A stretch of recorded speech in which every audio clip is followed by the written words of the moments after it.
काले बादलों से ढका आसमान, हवा में तनाव की महक और उसी माहौल में एक खबर जिसने पूरे एरिया का तापमान एकदम बढ़ा दिया है।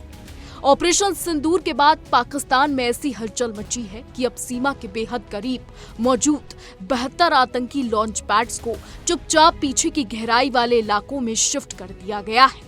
ये जानकारी बीएसएफ के वरिष्ठ अधिकारियों ने दी है और इसी वजह से अब माहौल पहले से कहीं ज्यादा संवेदनशील हो गया है। भारत की सुरक्षा एजेंसियां पूरी तरह चौकस हैं और बीएसएफ साफ कह चुकी है कि अगर सरकार आदेश दे तो वो दुश्मन को ऐसा नुकसान पहुंचा सकती है जिसे भरना आसान नहीं होगा। दिलचस्प बात यह है कि मई में 4 दिनों तक चले संघर्ष के बाद अभी सेना की सक्रिय कार्रवाई रुकी हुई है, लेकिन हालात को लेकर सतर्कता जरा भी कम नहीं हुई है। अब पाकिस्तान, जो हमेशा अपनी चालाकियों और झूठी बहादुरी के लिए जाना जाता रहा है, अब फिर से अपने असली रंग दिखा रहा है। वही देश जो खुद को बड़ा और ताकतवर बताता है, सीमा के पास अपने 72 आतंकवादी लॉन्च पैड्स को चुपचाप पीछे के गहराई वाले इलाकों में खिसका रहा है, जैसे कि कोई छिपकर खेलने वाला इंसान हो। ऑपरेशन सिंदूर ने उसकी हर चाल का पर्दाफाश कर दिया और अब उनकी नाकाम रणनीतियों के सैकड़ों सुराग सामने हैं।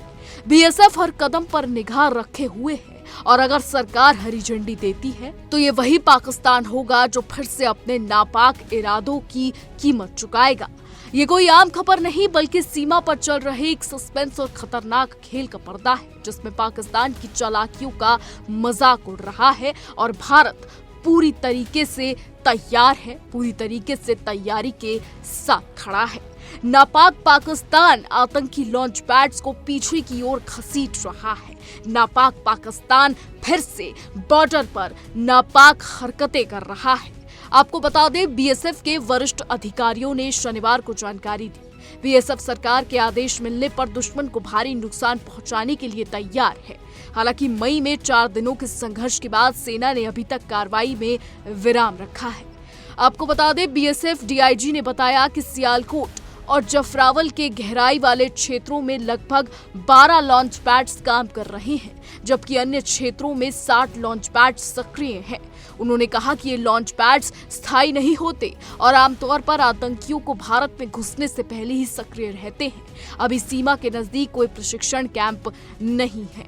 वहीं आपको बता दें, डीआईजी ने यह भी बताया कि पहले जेएएम और एलईटी के लोग अलग अलग हिस्सों में सक्रिय रहते थे, लेकिन ऑपरेशन सिंदूर के बाद आतंकियों को मिलाकर प्रशिक्षण दिया जा रहा है।